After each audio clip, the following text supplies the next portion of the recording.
Good morning.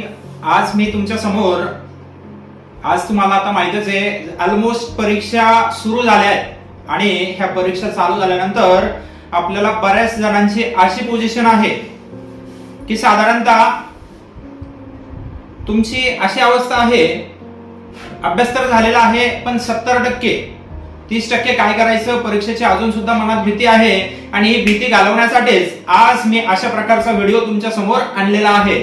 तर नक्कीच सर्वांनी याचा लाभ घ्या आणि बऱ्याचशा गोष्टी तुमच्या ज्या काही समस्या आहेत त्याचं मी निर्वाहन करण्याचा ह्या ठिकाणी प्रयत्न करेल आणि तुम्हाला ह्याची मदत नक्कीच होईल. साधारणतः 10 ते 15% तुमचे मार्क या व्हिडिओच्या माध्यमातून तुमचे बूस्ट होऊ शकतात, वाढू शकतात. तर सर्वांनी आवर्जून हा व्हिडिओ बघा, तुमच्या मित्रांना नक्की शेअर करा. आता तुम्हाला माहिती आहे ऑलमोस्ट 12वीचे 2 पेपर होत आलेले आहेत.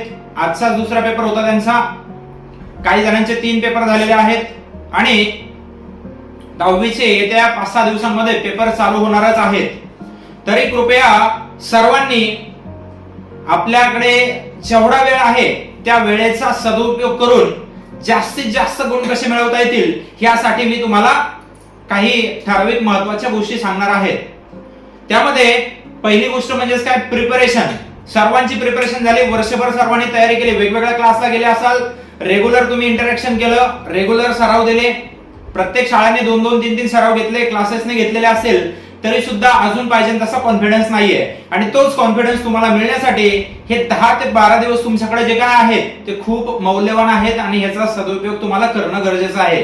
यामध्ये सगळ्यात सुरुवातीला तुमचं जसं स्टडी रुटीन आहे तेच फॉलो करायचं, परंतु ह्यासाठी काही निवडक गोष्टी करायच्या. वर्षभर तुम्ही जे काही गोष्टी करत आले, जे वेगवेगळे टॉपिक तुम्ही रिवाइज केले, आता या ठिकाणी जर फॉर एक्झाम्पल गणिताचा विषय आपण जर घेतला तर गणिताचे सर्वच्या सर्व विषय तुमचे तगडे झालेले असतात, परंतु तुम्हाला ह्या ठिकाणी गणितामध्ये आउट ऑफ स्कोअर करायचा असेल आणि पर्याप्त गुण मिळवायचे असतील 100 आउट ऑफ 100, तर त्यासाठी तुमची शाळा तुम्हाला नक्कीच 20 पैकी 17-18 मार्क देते आणि हुशार विद्यार्थी असेल तर 20 पैकी 20 देतेच. राहिले 80 मार्क आणि त्या 80 पैकी 80 आपल्याला कसे मिळतील यासाठी खरं नियोजन आहे. तुम्हाला माहिती आहे तुम्ही वर्षभर वेगवेगळे टॉपिक रिवाइज केले, बऱ्याचशा गोष्टी केल्या, प्रयत्न केले, खूप सारे झाले, परंतु आता खरा पिरियड आलाय की ह्या ठिकाणी युद्धाची परिस्थिती तुमच्या समोर आहे आणि त्यामध्ये तुम्हाला अत्यंत उत्कृष्टपणे चांगल्या प्रकारे मार्क मिळवायचे, पेपरचं प्रेझेंटेशन करायचं, चांगल्या प्रकारे तुम्हाला ते पेपर सोडवून त्यामधून गुण मिळवायचे. यासाठीच तुम्हाला एक नियोजन करायचं. वर्षभर जेवढा आपण अभ्यास केला, जे प्रॅक्टिस सेट सोडवले, जे काही सराव संच तुम्ही सोडवले, त्यामधले सोपे गणित तुम्हाला सहजच येतात, पण जे टफ वन आहेत त्याला स्टार करायचा. एवढे दिवस काय जे काय राहिले त्या प्रत्येक दिवशी प्रत्येक प्रॅक्टिस सेट मध्ये एखादं गणित फक्त हार्ड असतं. त्यानंतर राहिला तो प्रॉब्लेम सेट मधले कमीत कमी 3 गणित टफ असतात की जे तुम्हाला बऱ्या मुश्किलने जमायला सुरुवात होते किंवा बराचसा प्रयत्न करून जमतात. ठीक आहे, तर त्या गणितांना तुम्ही डेली बेसिसवर स्टार करायचं, त्याचा आन्सर तुमच्याकडे असलं पाहिजे आणि डेली रिवाइज करायचं, त्याला बघायचं कसं सॉल्व्ह करायचं. एखादी गोष्ट जमत नसेल तर त्याच्यावर तुम्ही थोडासा वेळ द्यायचा. हे झालं गणिताच्या प्रिपरेशनचं. गणितामध्ये तुम्ही अशा प्रकारे जर प्रिपरेशन केली तर गणितात आउट ऑफ 100 मार्क्स मिळू शकतात. ठीक आहे, आणि बऱ्यापैकी विद्यार्थ्यांना मिळतही असतात. अजून तुमच्याकडे बरेचसे विषय असतात, इंग्लिशमध्ये कुणाला जास्त प्रेशर येत नाही, इंग्लिशमध्ये होऊन जातं, पण काही असे गावकडचे विद्यार्थी असतात की त्यांना इंग्लिश धड वाचता पण नाही येत. मग त्यांच्यासाठी सोप्या काही गोष्टी आहेत.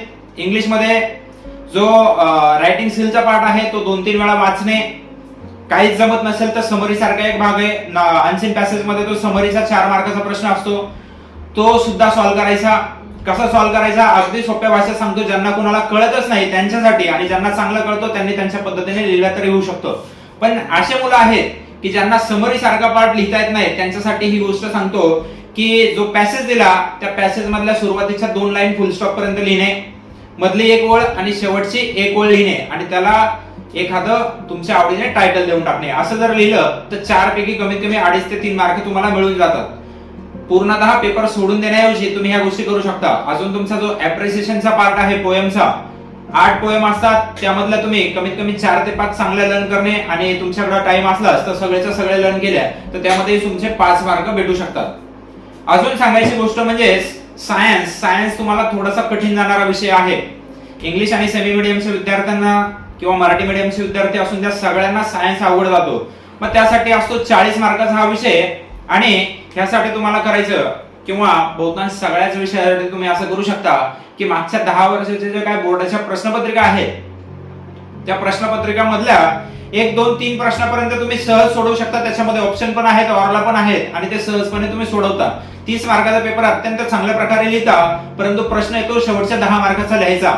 मग त्या ठिकाणी तुम्हाला युक्ती वापरायची की जे 10 वर्षाच्या जे काही क्वेश्चन पेपर आहेत त्या 10 वर्षाच्या क्वेश्चन पेपर मधले हा 4था आणि 5वा जो प्रश्न असतो तो टोटली तुमच्याकडे सोल्युशन असलं पाहिजे. त्याचं डेली ह्या 10 वर्षाचे जे काय शेवटच्या 4था आणि 5वा प्रश्न आहे ते काय प्रश्न आहेत ते डेली तुम्ही रिवाइज करा जोपर्यंत तुमचा पेपर होत नाही तोपर्यंत, आणि चांगले त्याच्यावर कमांड निर्माण करा. अलॉंग विथ बाकीच्या तुमच्या नोट्स असतील, डायजेस्ट असेल, त्यामधून सुद्धा बाकीची तयारी करा. आणि अशा पद्धतीने जर ह्या सगळ्या गोष्टी केल्या तर तुम्हाला निश्चितच 10% किंवा 15% ह्यामध्ये वाढू शकतात. अजून महत्वाची गोष्ट म्हणजेच काय, काही जे इम्पॉर्टंट पॉइंट असतात, फॉर्म्युले असतात, बाकीच्या काही गोष्टी असतात या तुम्ही एका छोट्या नोटबुकवर त्याचा पेज नंबर टाकायचं की ह्या ठिकाणी मला डे बिफोर एक्झाम, परीक्षेला जायच्या अगोदर मला हे रिवाइज करून जायचं, हे येण्याची शक्यता आहे. आणि त्या गोष्टी जर तशा प्रकारे केल्या तर तुम्हाला निश्चितच याचा फायदा होईल. शेड्यूल, आता मुलांना माहिती आहे की एखाद्या विषयाचा जर त्याचा कमजोरी असेल किंवा त्याच्यावर त्याचा व्यवस्थितपणे कमांड नसेल त्या विषयावर तर त्याला मनातून वाटत असतं की हा विषय मला खूप जड जातो. मग यासाठी त्याला एक उपाय करायचा, तो म्हणजे असा आहे की त्याने प्रत्येक दिवशी थोडा थोडा वेळ त्या विषयासाठी अलॉट करायचा आणि त्या विषयाची तयारी परिपूर्ण करायची.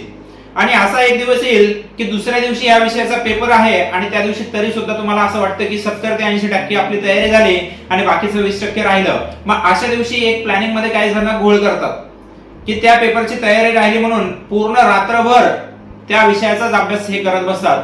असं न करता तुम्हाला काय करायचं रे की तुमचं जे डेलीचं शेड्यूल आहे साधारणतः 10 ते 11, 11:30 ला तुम्ही झोपलं पाहिजे. हवं तर सकाळी 5 ला उठा आणि त्या विषयाची चांगली तयारी करा. तुमच्या विषयाची 30% तयारी झाली नाही म्हणून पूर्ण रात्रभर त्या अभ्यास करत बसू नका, कारण की त्याचा परिणाम निश्चितच दुसऱ्या दिवशी पेपर लिहिते वेळेस तुम्हाला झोप लागू शकते, आळस येऊ शकतो आणि त्यामुळं निश्चितच तुमची तयारी होऊन सुद्धा तुम्हाला बरेचसे मार्क कमी मिळू शकतात. म्हणून हे एक गोष्टीवर तुम्ही काम करायचं. लेट लाईट स्टडी करू नका. जरी रोजची सवय असेल तरी सुद्धा पेपरच्या आदल्या दिवशी थोडंसं रिलॅक्स राहा, आनंदी राहा आणि निश्चित स्वतःवर विश्वास ठेवा. केलेल्या प्रयत्नांवर नक्कीच विश्वास ठेवा, तुम्हाला गुण जरूर मिळतील.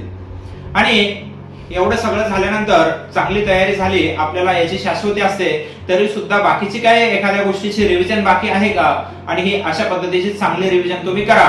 आणि याच्या नंतर एक छोटीशी सुंदर अशी छोटी स्टोरी सांगतो मी की ज्या स्टोरी मधून तुम्हाला इन्स्पिरेशन मिळेल, प्रेरणा मिळेल. ही स्टोरी आहे आमच्या सरांची की ज्यांनी आम्ही ज्यावेळेस प्रिपरेशन करत होतो त्यावेळेस त्यांनी ती आम्हाला सांगितली आणि त्यामधून आम्हाला प्रेरणा भेटली. तशाच प्रकारे तुम्हालाही सुद्धा इन्स्पिरेशन, मोटिवेशन हे काय आपल्याला बाहेरनं मिळण्याची आवश्यकता नाही. आपण जर इकडे तिकडे बघण्यापेक्षा आपल्या आईबापांकडे जर बघितलं तर निश्चितच आपल्याला त्यामधून प्रेरणा, इन्स्पिरेशन, मोटिवेशन हे भेटत असतं. म्हणून बाहेर या गोष्टी शोधण्यापेक्षा आपण त्यांच्याकडे बघा, रोज नित्यनेमाने अभ्यास करा, सराव करा आणि एक दिवशी यश नक्कीच तुम्हाला मिळेल.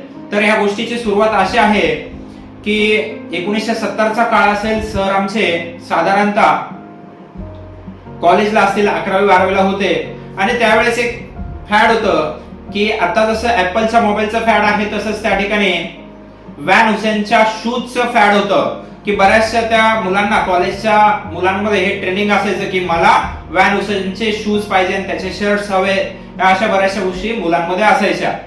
मग एक दिवशी या सरांनी सुद्धा हट्ट केला आपल्या वडिलांकडे आणि त्यांनी विचारपूस केली की मला पप्पा तुम्ही आज शूज घेऊन द्या. पप्पा सुद्धा मुलांचे लाड पुरवण्यासाठीच असतात आणि त्यांनी सुद्धा निश्चित होकार दिला आणि चौकात एका मोठ्या दुकानात गेले. त्या ठिकाणी त्यांनी शूज बघितला परंतु त्या ठिकाणचा त्यांना आवडला नाही. मग अजून थोडंसं मोठं दुकान त्यांनी शोधलं आणि त्या ठिकाणी दुकानात ते गेले. गेल्यानंतर मुलाने नावाचं टॅगलाईन वाचलं आणि त्या ठिकाणी हात दाखवला आणि दुकानदाराला तो शूज देण्यासाठी, दाखवण्यासाठी सांगितलं. पण त्या दुकानदारांनी साहजिकच त्याच्या वडिलांकडे आणि ह्या मुलांची परिस्थिती बघून त्यांना ताबडतोब जागेवरच सांगितलं की हा शूज साधारणतः 5 ते 6,000 रुपये किमतीचा आहे. 1970च्या काळामध्ये ही किंमत त्याची होती आणि त्यामुळं हे घेतील का नाही ह्याची शक्यता कमी आहे. उगाच मला दाखवायला लावतील, त्यामुळे त्याने अगोदरच असं सांगून टाकलं. परंतु वडील सुद्धा मुलांचा हट्ट पुरवण्यासाठी असतात आणि ते या ठिकाणी या उदाहरणातून त्यांनी दाखवून दिलं. दुकानदाराला दाखवायला लावला तो शूज आणि फक्त बघितलाच नाही तर तो शूज खरेदी करून आपल्या मुलाला देऊन टाकला. दुसऱ्या दिवशी हा मुलगा शाळेत तो शूज घालून गेला तर त्या शाळेमधला तो हिरोज बनला.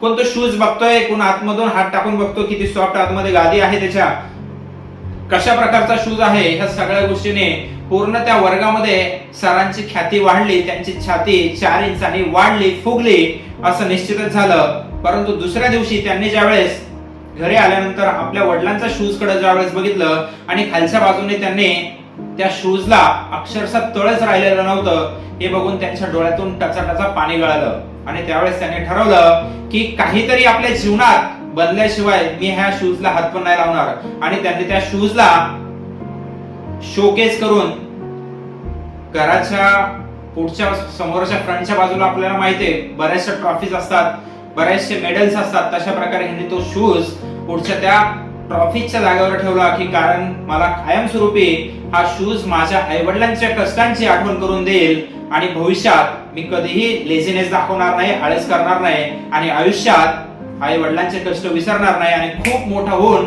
एक दिवशी आपल्या आई वडिलांना सुखी समाधानी जीवन देण्याचा प्रयत्न करेल. अशाच प्रकारे मुलांनो आपल्याला सुद्धा ह्या गोष्टीमधून बऱ्याचशा मोटिवेशन घ्यायचं आणि आपल्याला सुद्धा अत्यंत उत्कृष्टपणे आपल्या क्षेत्रात मोठं होऊन दाखवायचं. एवढंच बोलून मी थांबतोय. थँक्यू.